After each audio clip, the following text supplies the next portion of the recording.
आप सभी को मेरा नमस्कार। आज मैं वीडियो बनाने जा रही हूँ मॉडल प्रश्न संग्रहिका पर। ठीक है, यहाँ बहुत से मॉडल के प्रश्न हैं जो एग्ज़ाम में आते हैं। आप ये समझ लीजिए कि मॉडल सेट 1 नंबर है, जो हमारा सिलेबस है उसमें से सारे प्रश्न हैं इसमें, और जो एग्ज़ाम में आते हैं टीजीटी।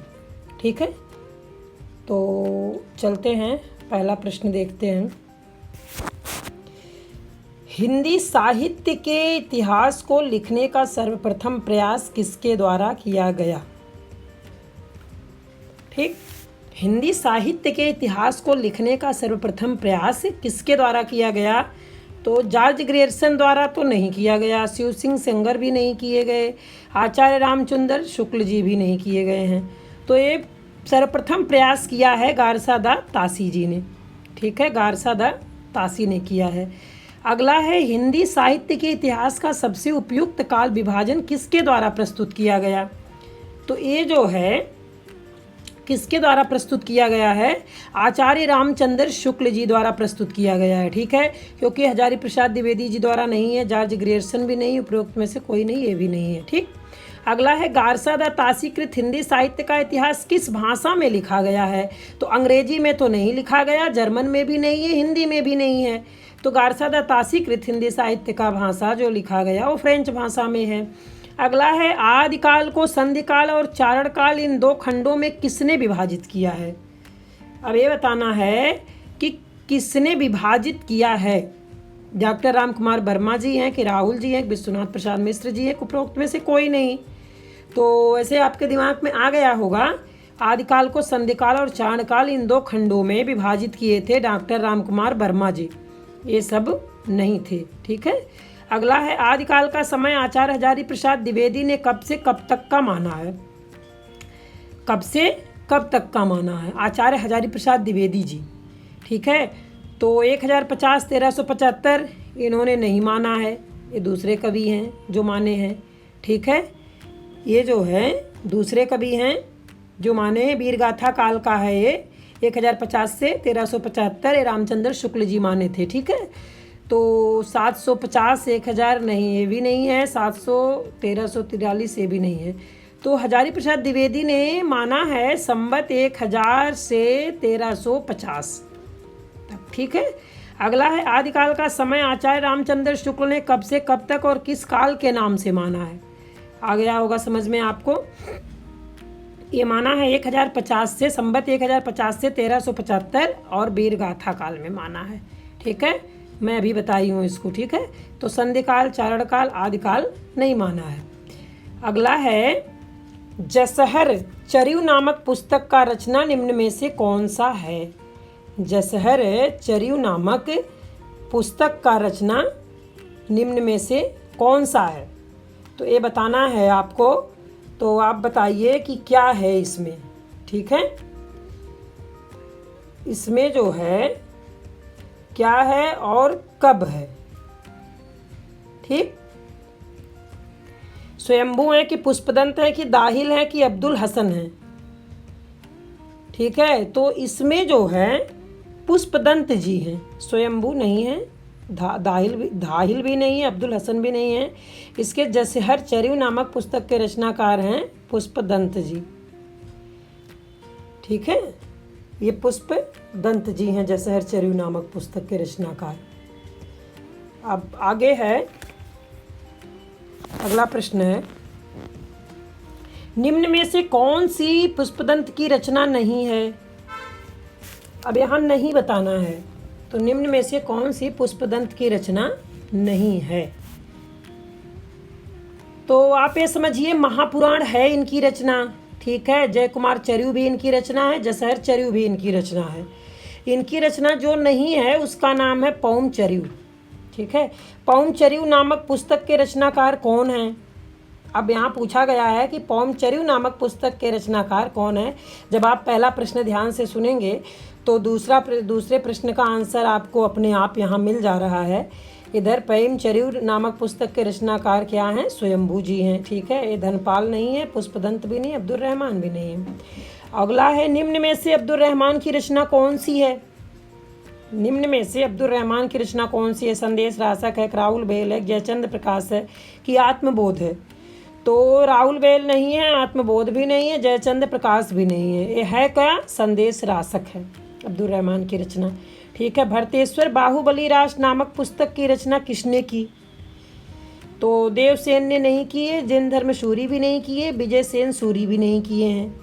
तो किए हैं ये भरतेश्वर बाहुबली रास नामक पुस्तक की रचना सालभद्र सूरी जी किए हैं। ठीक है। अब यहाँ सुमेलित कीजिए है। अब सुमेलित कीजिए। चंदवरदाई, पृथ्वीराज रासो, नरपतनाल, बीसलदेव रासो, दलपत विजय, खुमान रासो, जगनिक, परमाल रासो। ये इस प्रश्नों में तो पहले से ही ये सुमेलित हुआ है। ठीक है। तो इनका चंदबरदाई का हो गया, पृथ्वीराज रासो, नरपतनाल का हो गया, बीसलदेव रासो, दलपत विजय का हो गया, खुमान रासो, जगनिक का हो गया, परमाल रासो। ठीक है। इसलिए यहाँ आंसर हो जाएगा सही ए। ठीक है। अगला है, निम्न में से कौन सा सुमेलित नहीं है? निम्न में से कौन सा सुमेलित नहीं है? अब इसमें बताना है कि इसमें सुमेलित कौन नहीं है। तो सरहपा दोहा कोश तो है, ठीक है, सरहपा का दोहा कोश है, सुमेलित है। सबरपा का चर्या पद है, ये भी सुमेलित है। ठीक। डोम्बिपा का योग चर्या है, ये भी सुमेलित है। ठीक है। हेमचंद्र के संदेश रासक नहीं है। ठीक है। हेमचंद्र के संदेश रासक नहीं है सुमेलित, इसलिए आंसर हो जाएगा हेमचंद्र संदेश रासक। अगला है, 12 बरस लो कुकर जीवे और 13 लो जिए सियार, बरस 18 छत्री जीवे आगे जीवन का धिक्कार। उपरोक्त पंक्तियां निम्नलिखित में से किस पुस्तक से उद्गृत है? ये किस पुस्तक से है आपको बताना है। हम्मीर रासो से है? नहीं। पृथ्वीराज रासो से है? नहीं। बीसलदेव रासो से है? नहीं। तो कहाँ से होगा बच्चे? यहाँ परमाल रासो। तो परमाल रासो से उद्गृत है। ठीक है। ये परमाल रासो से उद्गृत है। अब आगे चलते हैं।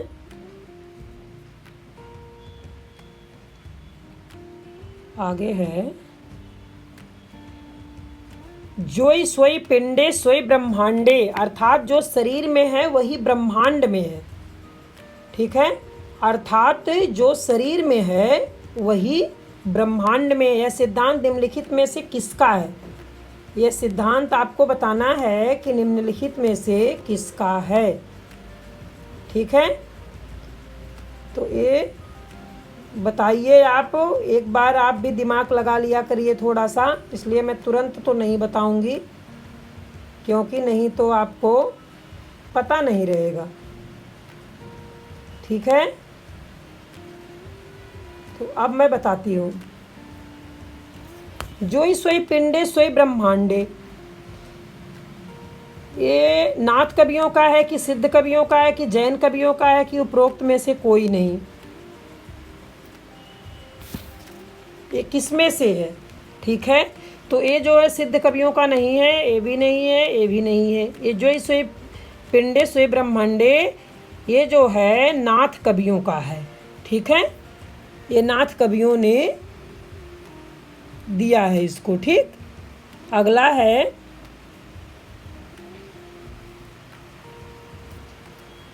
है, भक्ति आंदोलन को दक्षिण से उत्तर लाने का कार्य निम्न में से किसके द्वारा किया गया है? निम्न में से किसके द्वारा किया है? तो कबीरदास जी द्वारा तो नहीं है, तुलसीदास जी भी द्वारा नहीं है, सूरदास जी भी द्वारा नहीं है। किसके द्वारा है? रामानंद दास जी द्वारा है। ठीक है। भक्ति आंदोलन को दक्षिण से उत्तर लाने का कार्य रामानंद जी ने किया था। श्री संप्रदाय के आचार्य निम्नलिखित में से कौन है? श्री संप्रदाय के आचार्य निम्नलिखित में से कौन है? ठीक है। तो शंकराचार्य जी नहीं है, माधवाचार्य भी नहीं, उपरोक्त में से कोई नहीं, तो निकल ही गए बाहर ही। ये जो है रामानुजाचार्य जी हैं श्री संप्रदाय के आचार्य। ठीक है। अगला, वल्लभाचार्य ने किसकी उपासना पर बल दिया था? तो आपको ये पता होगा, राम जी पर तो नहीं दिए थे, विष्णु जी पर भी नहीं दिए थे, ये भी कट गया। ये कृष्ण जी पर दिए थे। ठीक है। वल्लभाचार्य ने किसकी उपासना पर बल दिया था? तो कृष्ण की उपासना पर बल दिया था इन्होंने। ठीक। अगला है, सूफी साधना के अनुसार मनुष्य के कितने विभाग हैं? सूफी साधना के अनुसार मनुष्य के कितने विभाग हैं? 2 हैं कि 3 हैं कि 5 है कि 4 हैं? ठीक है। तो सूफी साधना के अनुसार मनुष्य के 2 नहीं है, 3 भी नहीं है, 5 भी नहीं है, 4 हैं। ठीक है, कौन कौन है सूफी साधना के अनुसार है? जैसे पहला है नफ्स, नफ्स मतलब इंद्रिय। दूसरा है अक्ल, अक्ल मतलब बुद्धि या माया। तीसरा है क्लब, कलब, कलब मतलब हृदय। चौथा है रूह, रूह मतलब आत्मा। यह सब क्या हुआ? साधना के नाम है। ठीक है, साधना के नाम भी आप सुन लिए, याद हो गया होगा। ठीक है, अब अगला प्रश्न मैं करती हूँ। निम्नलिखित में कौन हिंदी का प्रथम सूफी कवि है?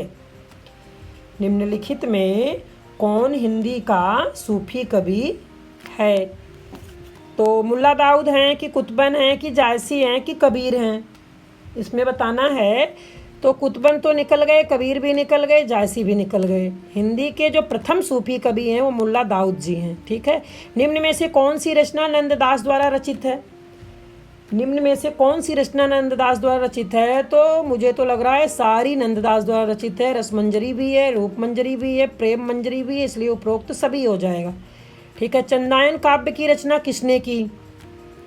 चंदायन काव्य की रचना मुल्ला दाऊद ने किया, मोहम्मद जायसी ने, कि कुतुबन ने, दामोदर ने? तो दामोदर तो नहीं किए, कुतुबन भी नहीं किए, मोहम्मद जायसी भी नहीं किए। चंदायन काव्य की रचना मुल्ला दाऊद जी ने किया है।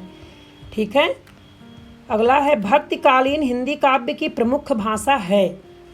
भक्तिकालीन हिंदी काव्य की प्रमुख भाषा पूछा जा रहा है। ठीक है, तो अवधी नहीं है, अपभ्रंश भी नहीं, असमिया भी नहीं है। तो भक्तिकालीन हिंदी की प्रमुख भाषा है ब्रज भाषा। ठीक है, अगला है कबीर की मृत्यु संभवतः किस सन में हुई थी? तो 1525 ईस्वी में नहीं है, 1530 में भी नहीं है, 1519 ईस्वी में भी नहीं है। ठीक है, तो इनकी मृत्यु संभवतः हुई थी 1518 ईस्वी में। 1518 ईस्वी में इनकी मृत्यु हुई थी। कबीरदास की रचना कौन सी है? तो मुझे तो लग रहा है सभी को पता होगा। कबीरदास की रचना जो है बीजक है, कन्फर्म दिखाई दे रहा है। ठीक है, अगला है सोहिला निम्नलिखित में से किसकी रचना है? सोहिला निम्नलिखित में से किसकी रचना है? तो दादू दयाल की नहीं, सुंदरदास की नहीं, रज्जब की नहीं। ये सोहिला जो है रचना है गुरु नानक जी की। ठीक है, सोहिला रचना जो है ये गुरु नानक जी की है। आगे चलते हैं, आगे देखते हैं। निम्न में से कौन सा कथन सही नहीं है? यहाँ बताना है कौन सा कथन सही नहीं है। ठीक है, तो इसमें सही क्या नहीं है? कबीरदास की रचनाएं बीजक में सबद, साखी और रामायणी के रूप में संकलित है, ये तो सही है। रामचंद्र शुक्ल ने सूफी काव्य को प्रेमाश्रयी शाखा कहा था, ये भी सही है। तुलसी समन्वयवादी कवि हैं, ये भी सही है, तुलसी समन्वयवादी कवि हैं। परमानंद सागर की रचना सूरदास ने की, परमानंद सागर की रचना सूरदास ने की, ये आंसर हो जाता है, ये सही नहीं है। ठीक है, अगला है कुतुबन ने निम्नलिखित में से किस पुस्तक की रचना की? कुतुबन ने निम्नलिखित में से किस पुस्तक की रचना की? मृगावती के किया, अखरावट का, पद्मावत का, कन्हावत का? तो पद्मावत का नहीं किया, अखरावट का भी नहीं किया, कन्हावत का भी नहीं किया। तो कुतुबन ने मृगावत का किया है। ठीक है, अगला है रामचंद्रिका निम्नलिखित में से किस कवि की रचना है? रामचंद्रिका निम्नलिखित में से किस कवि की रचना है? कि तुलसीदास की, एक सूरदास की, कबीरदास की, केशवदास की? तो कबीरदास की नहीं है रामचंद्रिका, सूरदास की भी नहीं है, तुलसीदास की भी नहीं है, ये है केशवदास की। ठीक है, ये केशवदास की रचना है। पदावली निम्नलिखित में से किस कवि की रचना है? पदावली निम्नलिखित में से किस कवि की रचना है? तो ये है छीत स्वामी है, गोविंद स्वामी, नंददास की, उपरोक्त सभी। तो इसमें पदावली निम्नलिखित में से किस कवि की रचना है? तो ये छीत स्वामी भी, पदावली निम्नलिखित में से किस कवि की रचना है? तो छीत स्वामी भी हैं, गोविंद स्वामी भी हैं, नंददास भी हैं। ठीक है, इसलिए यहाँ आ जाएगा आंसर कि उपरोक्त सभी सही है, सब एक ही कवि की रचना है। ठीक है, उपरोक्त सभी। वल्लभाचार्य के अनुसार जीव कितने प्रकार के होते हैं? वल्लभाचार्य के अनुसार जीव कितने प्रकार के होते हैं, ये बताना है यहाँ। ठीक है, वल्लभाचार्य के अनुसार जीव कितने प्रकार के होते हैं तो कितने प्रकार के होते हैं वल्लभाचार्य के अनुसार जीव? ठीक है, 3 प्रकार के होते हैं। ठीक, 4 नहीं होते, 11 भी नहीं होते, 5 भी नहीं होते, 3 प्रकार के होते हैं वल्लभाचार्य द्वारा। ठीक है, अगला प्रश्न है, संतन को कहा सी करी सो काम, यह उक्त निम्नलिखित में से किस कवि की है? संतन को कहा सी करी से काम, यह उक्ति किस कवि की है? तो यह उक्ति जो है, संतन को कहा सी करी सो काम, यह उक्त निम्नलिखित में से किस कवि की है? तो नंददास की तो नहीं है, मलूकदास की भी नहीं है, तुलसीदास की भी नहीं है। ठीक है, ये जो है कृष्णदास जो लिखा है ये भी नहीं है, विकल्प में ही नहीं दिया गया है। ये संतन को कहा सी करी सो काम, आवल जात पनैया टूटी बिसर गयो हरिनाम, जिनको मुख देखे दुख उपजत तिनको करीबे परी सलाम। ये पूरी कविता है इनकी। तो ये जो है कुंभन दास जी की है। ठीक है, ये कृष्णदास मुझे लग रहा है गलत छप गया है, ये कुंभन दास जी की है। ठीक है, ये लिखते नहीं बनता, आप लोग पढ़ लीजिएगा। कुंभन दास जी, रुकिए मैं लिख देती हूँ, नहीं तो ये गलत हो जाएगा। ये कृष्णदास जी नहीं है। ठीक है, ये भी नहीं है। ठीक, अब मैं लिखती हूँ ये कृष्णदास जी का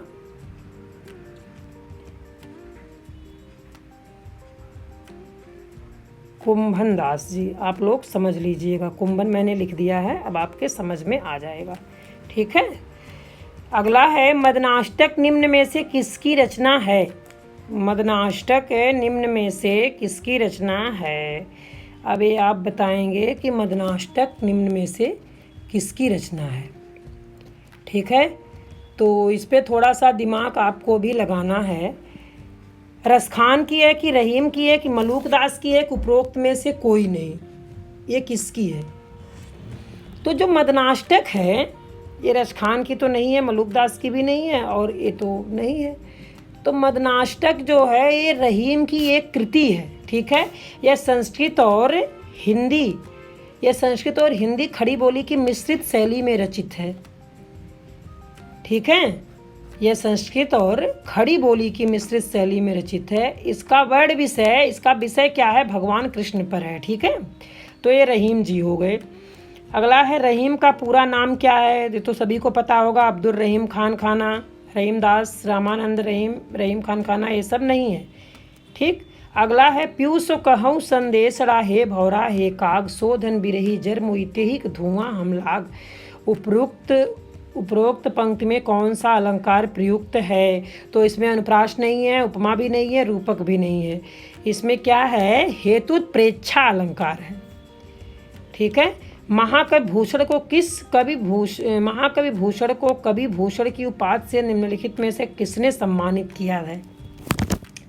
किसने सम्मानित किया था? बनारस के राजा ने नहीं, अयोध्या के राजा ने नहीं किया था। ठीक है, जयपुर के राजा, इन्होंने भी नहीं किया था। इन्होंने किया था, चित्रकूट के सोलंकी राजा ने किया था कवि भूषण की उपाधि से सम्मानित। ठीक है, अगला है, सुबहान नामक वेश्या से संबंधित बोधा रचित काव्य ग्रंथ है। संबंधित बोधा रचित काव्य ग्रंथ है। विरह लीला है? नहीं। प्रेम वारिस है? नहीं। प्रेम वाटिका है? नहीं। ये इनका जो रचित है विरह वारिस है। ठीक है, अगला है, दसम ग्रंथ निम्न में से किसकी रचनाओं का संग्रह है? तो पता होगा आपको, गुरु गोविंद सिंह है कि गुरु अर्जुन देव है कि गुरु अंगद है कि गुरु नानक है? तो गुरु अंगद नहीं है, गुरु नानक भी नहीं है, और गुरु अर्जुन देव भी नहीं है। ठीक है, इनके जो है दसम ग्रंथ के हैं रचनाओं के संग्रह गुरु गोविंद सिंह जी। अगला है, भारतेंदु जी ने रीतकालीन मुक्तकों का संकलन निम्न में से किसमें किया है? कालिदास हजारा में कि सुंदरी तिलक कि उपरोक्त में से कोई नहीं, किसका नामा उपरोक्त में से कोई नहीं है, तो पहले ही निकल गया बाहर, इसका नामा भी नहीं है और कालिदास हजारा भी नहीं है। भारतेंदु जी ने जो रीतकालीन मुक्तकों का संकलन किया था वो सुंदरी तिलक में किया था। ठीक है। खड़ी बोली का उपयोग उर्दू काव्य रचना के लिए रस उपनाम से किसने किया? तो आचार्य महावीर प्रसाद द्विवेदी नहीं, डॉक्टर रामकुमार वर्मा ये भी नहीं। ठीक है। हाँ, भारतेंदु हरीशचंद्र जी ने किया था, रामचंद्र शुक्ल भी नहीं किए थे। ठीक। अगला है रानी केतकी की कहानी निम्नलिखित में से किसके द्वारा लिखित है? ये पता होगा आपको इंशाअल्लाह खां। इस पे मैं नहीं बढ़ा रही हूँ वीडियो। ये भी नहीं है, ये भी नहीं है, ये भी नहीं है। अगला है स्कूल बुक सोसाइटी की स्थापना कब हुई थी? स्कूल बुक सोसाइटी की स्थापना 1833 ईस्वी में कि 1835 ईस्वी में कि 1837 ईस्वी में कि 1840 ईस्वी में? तो 1840 तो नहीं था, 1837 भी नहीं था, 1835 भी नहीं था। तो स्कूल बुक सोसाइटी की स्थापना हुई थी 1833 ईस्वी में। कब हुई थी? 1833 ईस्वी में हुई थी। हिंदी का पहला समाचार पत्र उदंत मार्तंड किसके द्वारा निकाला गया? जो मैं समाचार पत्र का वीडियो बनाई थी, अगर आप लोग उसको देखे होंगे तो वहाँ से प्रश्न पूछा गया है, आपको पता होगा। हिंदी का पहला समाचार पत्र उदंत मार्तंड किसके द्वारा निकाला गया था? पंडित जुगल किशोर जी द्वारा निकाला गया था। ठीक है। भारतेंदु हरीशचंद्र, राजा सुप्रसाद और राजा राम मोहन राय नहीं थे। अगला है संयुक्त प्रांत अब उत्तर प्रदेश के सभी दफ्तरों की भाषा उर्दू कब कर दी गई? ये देखिए, इसमें कब कर दी गई ये बताना है। ठीक है। तो सन 1830 ईस्वी में नहीं, सन 1835 ईस्वी में नहीं, सन 1840 ईस्वी में नहीं। ये जो उर्दू कर दी गई थी वो 1837 ईस्वी में कर दी गई थी उत्तर प्रदेश के दफ्तरों में। ठीक है। अगला, हिंदी के प्रथम उपन्यास के रूप में किसे जाना जाता है? अब इसमें भी कंफ्यूजन रहता है। ठीक है। समझ में नहीं आता कि किसको जाना जाता है। ठीक, इसमें दो आ जाते हैं। हिंदी के प्रथम उपन्यास के रूप में किसे जाना जाता? भाग्यवती को कि गोदान को, ध्रुवस्वामिनी को? उपरोक्त में से कोई नहीं, तो उपरोक्त में से कोई हट गया। और ये जो है गोदान भी हट गया और ध्रुवस्वामिनी भी हट गया, तो बचे भाग्यवती जी। ठीक है। अब मैं आपको बता देती हूँ, इसमें परीक्षा गुरु भी उपन्यास का नाम है। श्री लाला निवास दास द्वारा जो लिखे थे परीक्षा गुरु को हिंदी का पहला उपन्यास माना जाता है, उनका भी। ठीक है। और वो उपन्यास जो लिखा गया था वो 25 नवंबर 1882 को प्रकाशित हुआ था। हालांकि कुछ विद्वान देवरानी जेठानी की कहानी को भी हिंदी का पहला उपन्यास मानते हैं। देवरानी जेठानी की कहानी को भी पहला उपन्यास हो मानते हैं। ठीक है। अब आप सोच रहे होंगे कि कैसे दो मानेंगे। अब जैसे इस कहानी को पंडित गौरी दत्त ने लिखा था, इस कहानी को किसने लिखा था? गौरी दत्त ने लिखा था। और श्रद्धाराम फिल्लौरी की भाग्यवती को भी हिंदी का पहला उपन्यास माना जाता है। तो अगर विकल्प में आपको भाग्यवती दिख जाए, परीक्षा गुरु ना दिखे, तो वहाँ आपका भाग्यवती सही हो जाएगा। अगर भाग्यवती नहीं है, परीक्षा गुरु है, तो वहाँ पहला उपन्यास आप परीक्षा गुरु लगा सकते हैं, आपका सही हो जाएगा। ठीक है। तो भाग्यवती भी मानते हैं हम और परीक्षा गुरु भी मान रहे हैं लेखक लोग। ठीक है। तो यहाँ जो है वो हिंदी का प्रथम उपन्यास के रूप में किसे जाना जाता है? भाग्यवती को जाना जाता है। ठीक है। परीक्षा गुरु को भी जाना जाता है। ठीक। वो लाला निवास दास द्वारा लिखित है और गौरी दत्त द्वारा इस कहानी को पंडित गौरी दत्त ने लिखा था देवरानी जेठानी का, और श्रद्धाराम फिल्लौरी की भाग्यवती को भी हिंदी का पहला उपन्यास माना जाता है। ठीक। तो दूर हो गया होगा आप लोगों का शक। अब अगला है स्वर्ग की विचार सभा नामक निबंध किसके द्वारा रचित है? स्वर्ग की विचार सभा नामक निबंध किसके द्वारा रचित है? पंडित बालकृष्ण भट्ट द्वारा है कि प्रताप नारायण मिश्र द्वारा, राधाचरण गोस्वामी की भारतेंदु हरीशचंद्र? ठीक है। तो ये जो है पंडित बालकृष्ण भट्ट नहीं है, प्रताप नारायण मिश्र भी नहीं है, राधाचरण गोस्वामी भी नहीं है, इसमें है भारतेंदु हरीशचंद्र जी हैं। ठीक है। स्वर्ग की विचार सभा नामक निबंध इनके द्वारा रचित है, भारतेंदु हरीशचंद्र की। अब संयोगिता स्वयंवर नाटक निम्नलिखित में से किसके द्वारा रचित है? संयोगिता स्वयंवर नाटक किसके द्वारा रचित है? तो भारतेंदु हरीशचंद्र द्वारा नहीं है, प्रताप नारायण मिश्र भी नहीं, राधाचरण गोस्वामी भी नहीं है। आप जान गए होंगे, श्रीनिवास दास जी द्वारा रचित है। ठीक है। अगला है निम्न में से कौन सा उपन्यास देवकीनंदन खत्री द्वारा लिखा है? देवकीनंदन खत्री द्वारा लिखित है। परीक्षा गुरु नहीं, 100 जान और एक सुजान ये भी नहीं है। ठीक है, उपरोक्त में से कोई नहीं है तो पहले ही कट गया। अब ये चंद्रकांता संतति है, देवकी नंदन खत्री द्वारा है चंद्रकांता संतत। ठीक है, अगला रेल का बिकट खेल निम्नलिखित में से किसके द्वारा लिखित नाटक है? ये नाटक है। ठीक है, तो बालकृष्ण भट्ट है, एक अध्यापक पूर्ण सिंह के बाबू लाल मुकुंद गुप्त, एक बद्री नारायण चौधरी। अब आप सोच रहे होंगे इसमें से कौन है, तो बद्री नारायण चौधरी नहीं है, बाल मुकुंद बाबू लाल मुकुंद भी नहीं है, और अध्यापक पूर्ण सिंह भी नहीं है। ये हैं बालकृष्ण भट्ट जी। रेल का बिकट खेल के जो नाटक हैं, लिखित नाटक है, वो बालकृष्ण भट्ट जी द्वारा है। ठीक है, अगला है सरस्वती में प्रकाशित होने वाली पहली कहानी निम्न में से कौन सी थी? ठीक है, इसमें बताना है। तो कानों में कंगना नहीं, रक्षाबंधन ये भी नहीं, उसने कहा था ये भी नहीं है। ठीक है, सरस्वती में प्रकाशित होने वाली जो निम्न पहली कहानी है तो इंदुमती। ठीक है, इंदुमती है। अगला है निम्नलिखित में से कौन सा प्रबंध काव्य मैथिली शरण गुप्त जी का नहीं है? तो साकेत तो है। ठीक है, साकेत भी है, यशोधरा भी है, रंग में भंगन भी है। ठीक है, ये पथिक और स्वप्न नहीं है, आंसर यही हो जाएगा। ठीक है, पथिक और स्वप्न नहीं है। अगला ये आपको पता भी होगा जिसका है, रामनरेश त्रिपाठी का है। ठीक है, अगला है महाराणा का महत्व निम्न में से किसकी रचना है? महाराणा का महत्व निम्न में से किसकी रचना है? तो निराला की नहीं, पंत की नहीं, उपरोक्त में से कोई नहीं, ये भी नहीं है। ठीक है, ये जयशंकर प्रसाद जी की रचना है। ठीक है, अगला है निम्न में से कौन सी रचना जयशंकर प्रसाद की है? इसमें तो सभी है, लहर भी जयशंकर प्रसाद की है, झरना भी है, कामायनी भी है, उपरोक्त सभी है। अगर ऐसे प्रश्न आए इतने आसान तो क्या पूछना, लेकिन इसमें कितना घुमा घुमा के दे दिया है। ठीक है, अगला है छायावाद को स्थूल के विरुद्ध सूक्ष्म का विद्रोह निम्न में से किसने माना है? स्थूल के विरुद्ध सूक्ष्म का विद्रोह निम्न में से किसने माना है? डॉक्टर नगेंद्र, किनामोर सिंह की, पंडित नंद दुलारे वाजपेयी को, उपरोक्त में से कोई नहीं।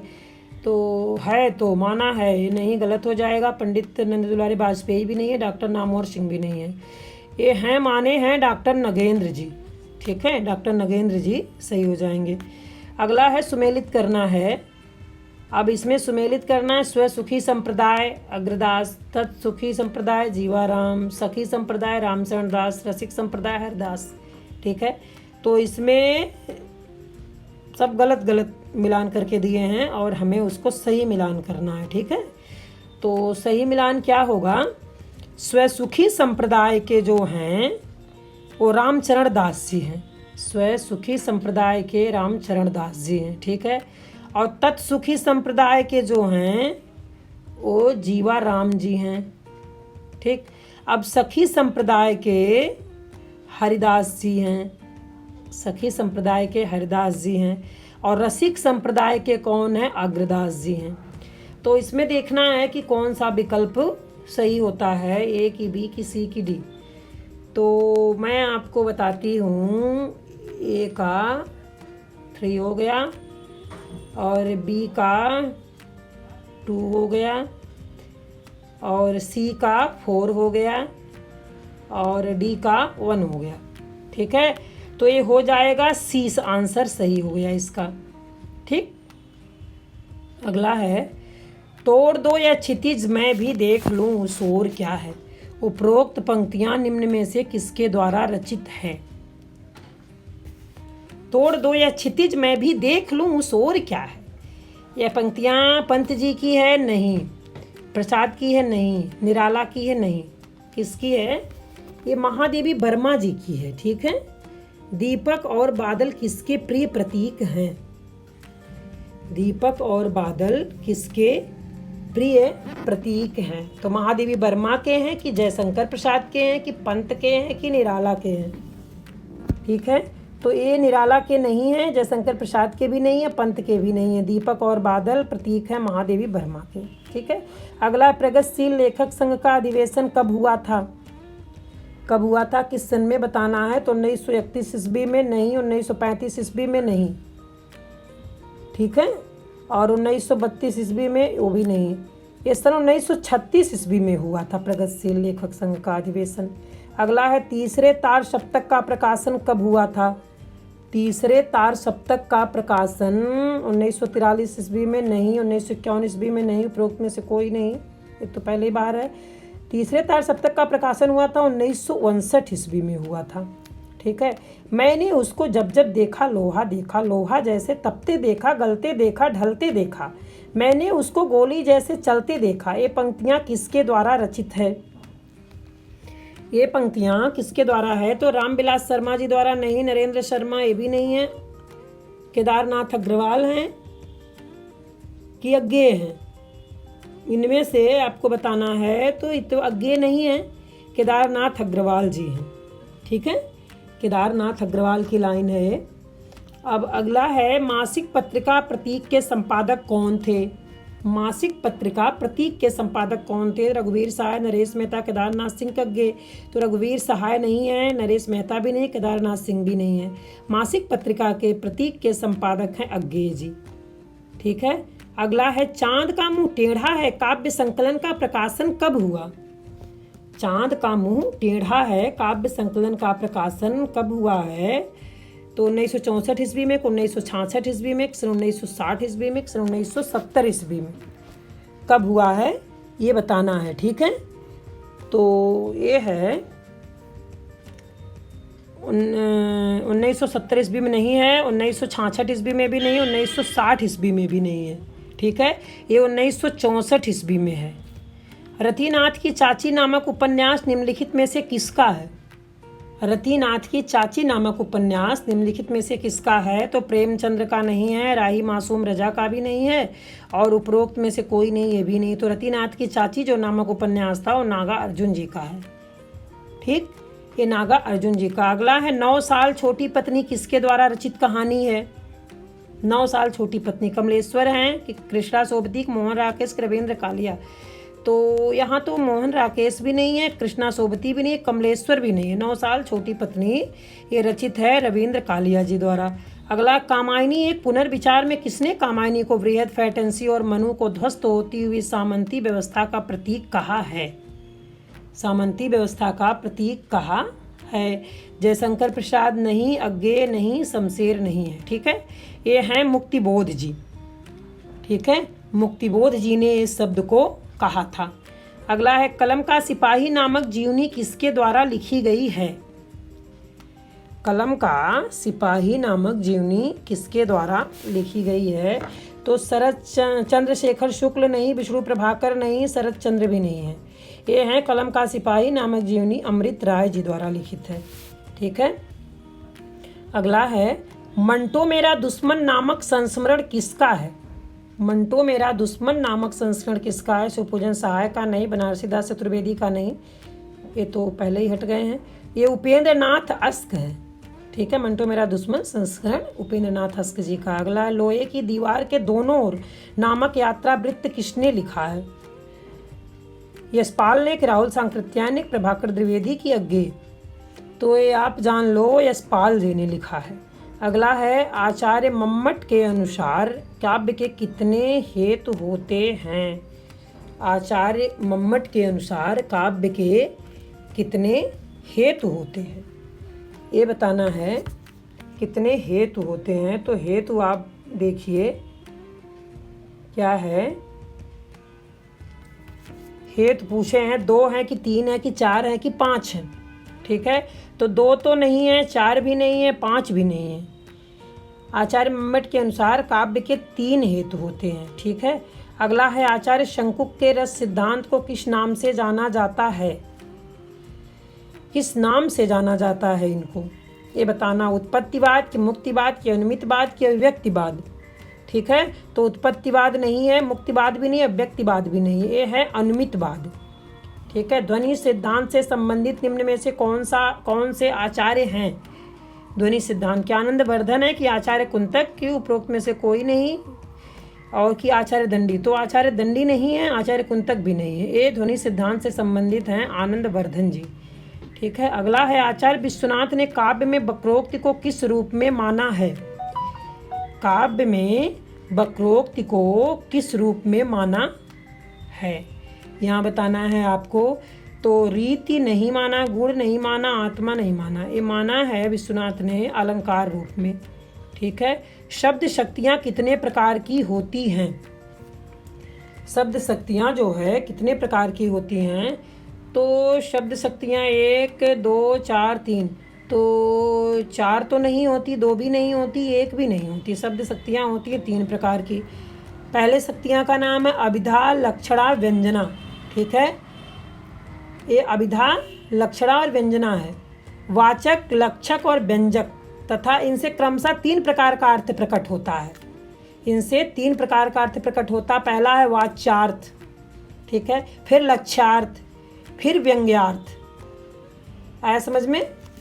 तो ये हो गया। ठीक है। अब अगला है हिंदी की कितनी उपभाषाओं का विकास हुआ है? हिंदी की कितनी उपभाषाओं का विकास हुआ है, ये आपको पता होगा। ठीक है कि नहीं पता है?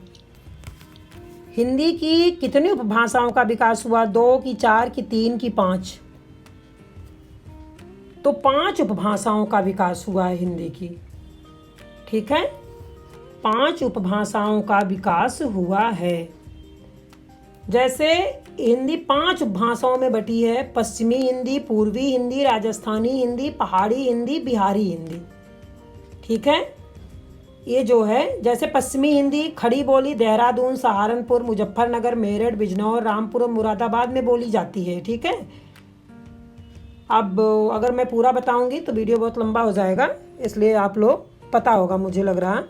अगला है पंडित चक्रधर शर्मा गुलेरी के मतानुसार लगभग कब से हिंदी का विकास माना जाता है? कब से हिंदी का विकास माना जाता है? 10वीं शताब्दी से, 11वीं शताब्दी से, कि 9वीं शताब्दी से, कि 12वीं शताब्दी से? तो ये 10वीं शताब्दी से तो नहीं माना जाता, 12वीं से भी नहीं माना जाता, 9वीं से भी नहीं माना जाता है। ये गुलेरी के मतानुसार है 11वीं शताब्दी से। ठीक है, ये भी लगभग लगाए हैं। ठीक है, हिंदी का विकास जो है 11वीं शताब्दी से माना जाता है। अगला है देवनागरी का सर्वप्रथम प्रयोग किस शिलालेख में हुआ है? किस शिलालेख में हुआ है? तो गुजरात के राजा के, कि राष्ट्रकूट राजाओं के, कि विजयनगर के राजाओं के, उपरोक्त में से कोई नहीं। ये जो है उपरोक्त में से कोई नहीं, ये भी गलत है। विजयनगर के राजाओं के भी गलत है, राष्ट्रकूट के राजाओं ये भी गलत है। देवनागरी का सर्वप्रथम प्रयोग हुआ था गुजरात के राजा के यहाँ से। ठीक है, गुजरात के राजा के यहाँ से हुआ था। अब अगला है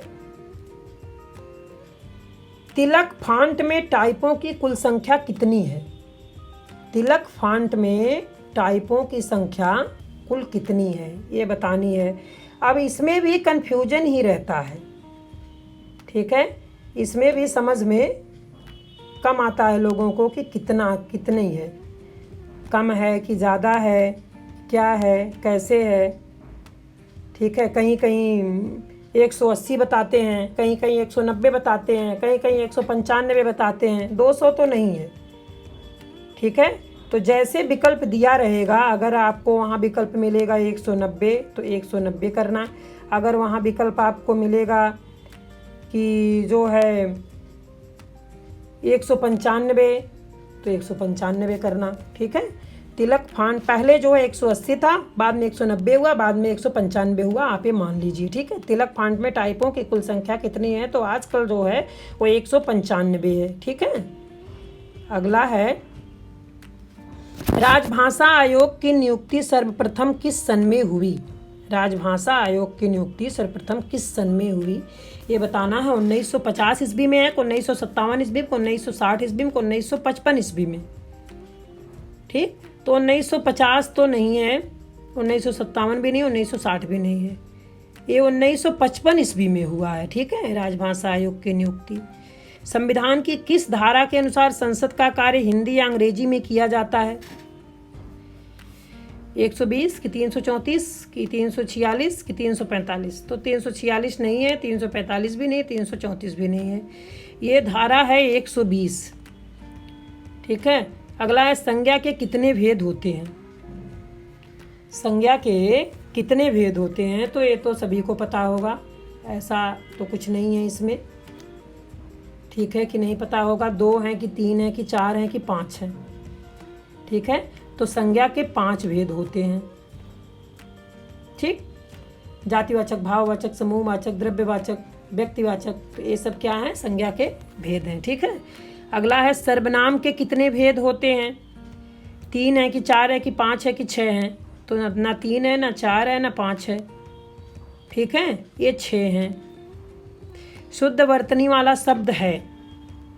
शुद्ध वर्तनी वाला शब्द क्या है? ए श्रृंगार तो नहीं है, ए भी श्रृंगार नहीं है, ए भी श्रृंगीकार नहीं है, ठीक है। तो शुद्ध वर्तनी वाला शब्द है श्रृंगार। निम्न में शुद्ध वर्तनी है अंत्योदय है कि अंत्योदय है कि अंत्योदय है कि अंत्युदय है? इसमें से क्या है, ठीक है। तो इसमें से तो ए भी नहीं सही है, ए भी नहीं सही है, ए भी नहीं सही है, अंत्योदय है, ठीक है। शुद्ध शब्द है अंत्योदय। दिग्भ्रम का संधि विच्छेद होगा।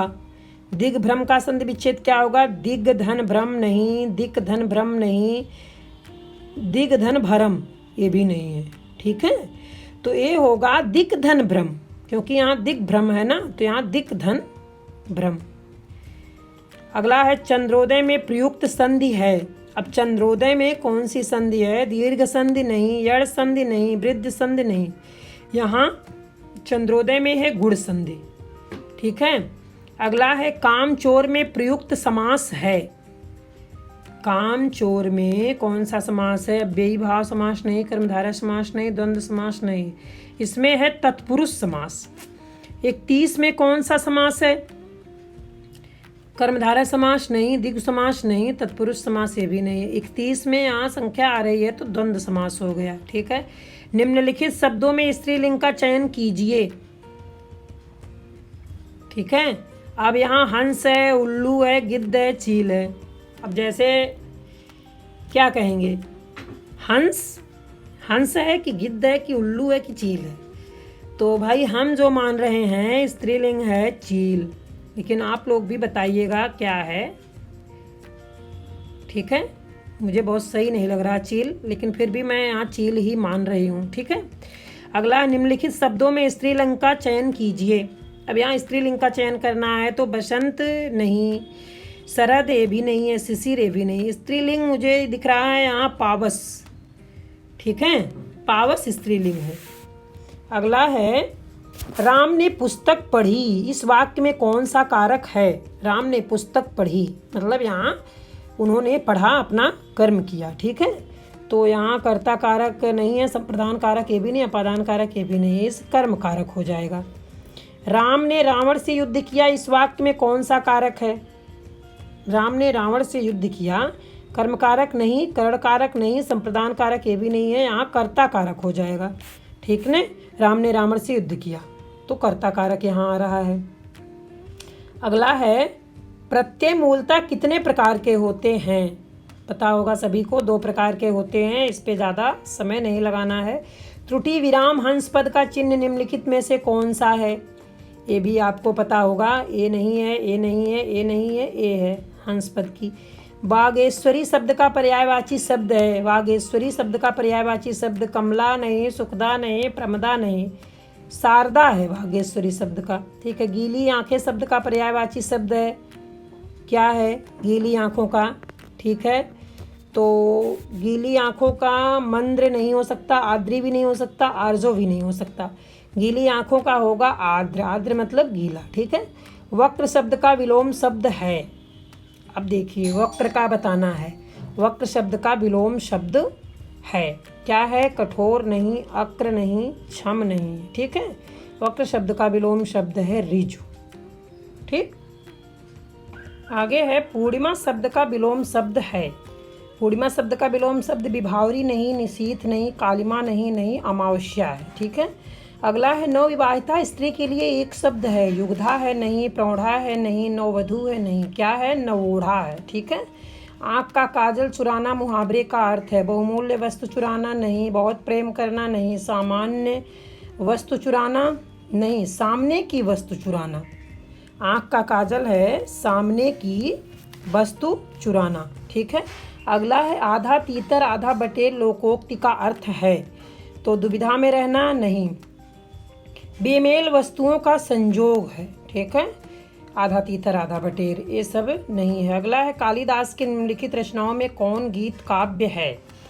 कालिदास की निम्नलिखित रचनाओं में अभिज्ञान शाकुंतलम नहीं, विक्रमोर्वशीयम नहीं, मालविकाग्निमित्रम ये भी नहीं है, ये है मेघदूतम है। ठीक है, गीत काव्य।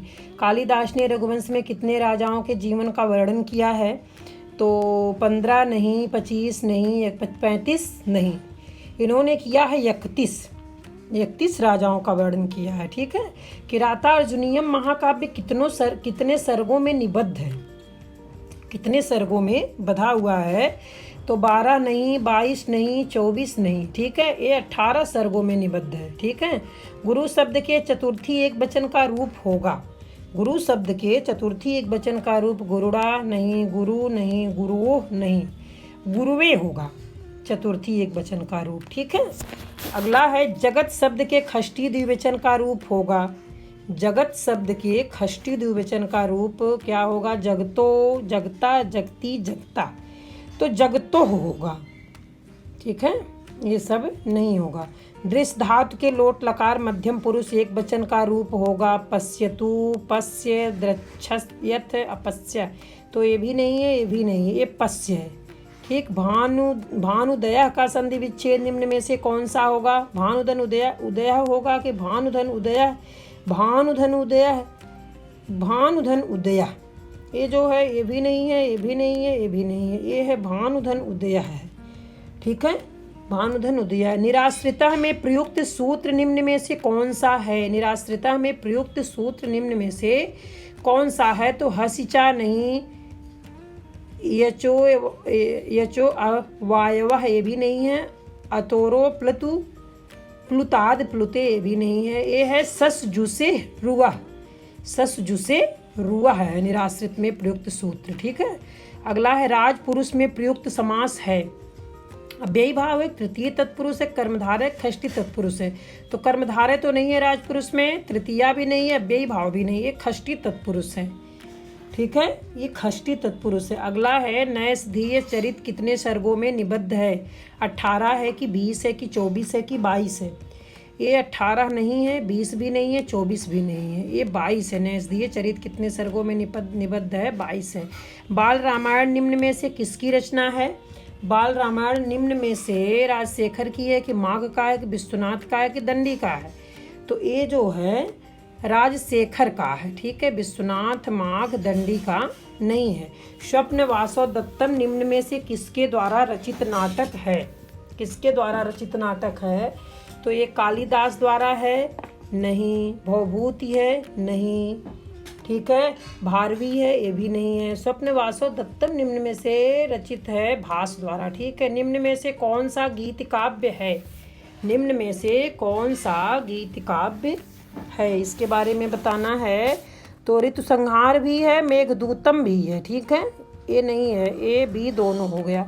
कालिदास द्वारा रचित ऋतु संहारम में 6 ऋतुओं का वर्णन कितने सर्गों में किया गया है? 2, 4, 8, 6, तो 8 नहीं है, 4 भी नहीं है, 2 भी नहीं है, 6 सर्गों में किया गया है। निम्न में से कौन सा नाटक कालिदास द्वारा रचित नहीं है?